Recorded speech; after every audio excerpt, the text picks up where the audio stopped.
welcome to lecture 4 on media relations. This is a little bit longer lecture, so I'm going to go through it faster, and you'll be able to see it on EagleWeb. Keep in mind this week you're going to have a simple case study to do. There'll be no flip grid for this week, so you guys can enjoy the 4th. Make sure you get your things in on time because every day that you're late is 10 points. All right, so media relations, it's a combination of basically public relations and sports information. And typically it's housed in either a sports information department or some people call it athletic media relations. But it's usually headed by an SID, and it's vital to the athletic department. Basically, it controls all the media, so it has a huge reach, and that's important when things are going good or when things are going bad. Some of the things that happen within this department is they do the website, they do stats, press releases, the media guide, the game notes, social media, and media training. That's just not counting creative services and all that stuff. So it's a huge department. It's very important. Understand that everybody's trying to create media. It's no cost advertising. And so it's got to be out there, and it's got to be done through a lot of different mediums, meaning everything from the web to social media to even TV. And so I listed just a couple of people who have a stakehold in the athletic department. So it's everybody from the actual coaches and athletes to the admins to faculty to donors, sponsors, people in the local community. These are all people who are trying to get information about what's going on within athletics. And each one of them get their information a little bit different. The older generation tends to get their information more from the website, where potential recruits and younger folks tend to lean towards social media. So when we're trying to generate publicity, it's no matter how good we do something, it's not good enough if we don't get it out there in the correct manner. Meaning that we want to get it out there in a way that we want it to be framed in a content we want. And so part of the job of being in media relations is you have to work with other people in the media, whether it be newspaper writers or bloggers or TV people. And you have to understand that it's a business. So they use this acronym, this TIP cup. This is an acronym that kind of describes what people are looking for. Not necessarily always in athletics, but this is what people in general in the media are looking for. They want something that's timely, important, prominent, conflict-oriented, unusual, and proximate, meaning it's close to the people who read it. And so you have to understand that because people are sometimes looking for things that we don't really want to put out there necessarily, or they want to spin it at an angle we don't want to use, then we got to be willing sometimes to reject media and not let them talk to our people. Because look, sometimes it's about sensationalism. I mean, we live in the world of TMZs where we have paparazzi who follow people around, including athletes, just looking for trying to get stuff on them. And that's wrong, but it's something we need to understand. And so to help do this, we need to have a policy for our media. And these are just the principles that are going to basically ensure that we have stuff out there that's consistent, it's fair, it's ethical. It informs other media people what our guidelines are. So for instance, let them know that there's going to be a cool down period for our athletes and our coaches. When they get off the field or the court, we're not going to talk to them right then when they're pissed off. This also lets them know who's going to speak on behalf of the athletic department if something bad does happen. Who's going to be that person? It lets our people internally know who not to work with. And it lets people know that, look, they're student athletes and they're students first, meaning media people shouldn't follow them around campus. It shouldn't interfere with what they're doing on a day-to-day basis. An aspect that's really important for an SID or for somebody in media relations is to train people.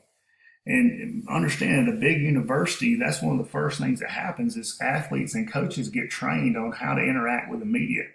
It helps eliminate things like stereotypes, because look, there are media that are out there for the wrong reason. They're trying to make people look bad. They're trying to find athletes who can't talk well so they can stereotype them as being dumb or ignorant. And so this helps students and coaches anticipate, what kind of questions are going to come your way, and also it lets them understand how they behave and how they play is going to dictate what kind of questions they get. And so here are a couple of examples, and these are examples with answers. A question from potential media: did your teammates' poor shooting cause your great frustration? And a great answer would be, it's a team game and we collectively didn't play well enough to win. Another one: did the cautious play calling from the coaches hinder your ability to win a game? Our coaches put us in a position to be here tonight, but the other team played better. Those are answers where we're not throwing anybody under the bus or allowing the media to create a narrative that's really not there. An important thing that SIDs do is they can speculate or basically make people, their coaches and players, familiar with what the media is going to try to spin an angle or spin a story.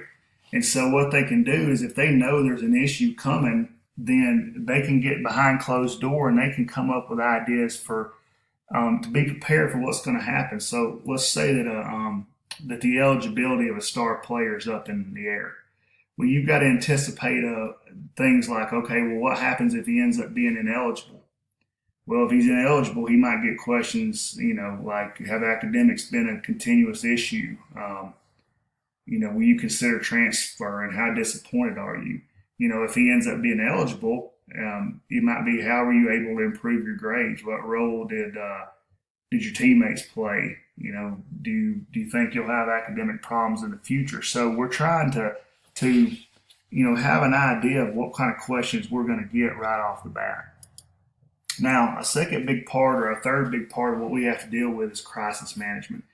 And this is when something bad happens. So, there's a whole list I can post for you guys, but you see it in big time athletics. Somebody does something not good. So how do we handle that? And there's a couple of things. We want to put somebody out there who's consistent every time. We want them to speak early and often, meaning we want to get out in front of it. We don't speculate. We don't go off the record. We stay with what we know. We show that we're open and concerned. We make our point. We repeat it. We don't get in a war with the media. We stay calm. We're truthful. We never lie about what we know. And we understand that our reputation is at risk.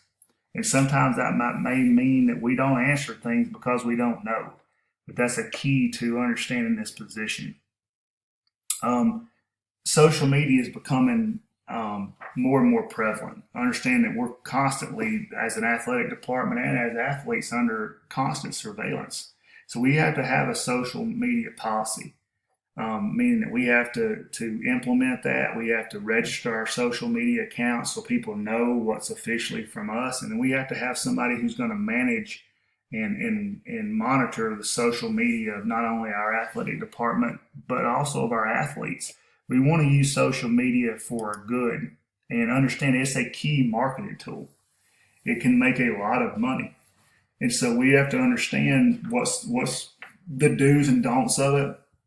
We have to understand FERPA, meaning that we don't release athletes' records. Okay, it's protected. But we also have to understand, particularly if you're at a public school, freedom of information, meaning that if you're at a Georgia or Tennessee or an Auburn, the media can request emails that you've sent. This is how they figured out that Bobby Petrino had sent this lady, texted this female reporter 1,000 times in 6 weeks, and what ultimately got him undone at Arkansas. So it's just something to know that social media never goes away. And understand there's an evolution in this field. There's a 24-hour cycle, 7 days a week. People want stuff put out there in social media, and they want it to be credible and accurate. And understand that it has a role in generating revenue, whether it be through sponsorships or through media deals. And so you're seeing these things like game day blogging, when you're seeing ESPN go to campuses and have somebody who's just in charge of blogging for game day. And then you're seeing this new role of creative services. And these are people who do the social media content. They make the video, the graphics, the posters. And what they're trying to do is they're trying to tell a story in a minute, in the most concise manner possible. And Clemson is by far the best in the business at doing this. And so hopefully I can maybe get their Twitter pull up, and we'll kind of just look. You can kind of go down and just look at the content that they have put out there, whether it be pictures or profiles or videos. It's crazy how good it is, and so it's something that is important that we understand that that's out there. Now, the last thing that we want to talk about, if I can get it to come back up, is how do you get into these jobs? And so it takes a lot of time. It is a male-dominated field, so you have to get internships, you have to get practicums, but you also have to have the skills needed, meaning you need to be able to write well, speak well, talk on camera, and you need to be able to deal with Adobe products, which we'll learn in my classes in the fall. But anyway, I hope you enjoyed this. I'm going to post the video and the PowerPoint and the case study. That's all you guys have this week, and it's due on Sunday. Enjoy the 4th of July.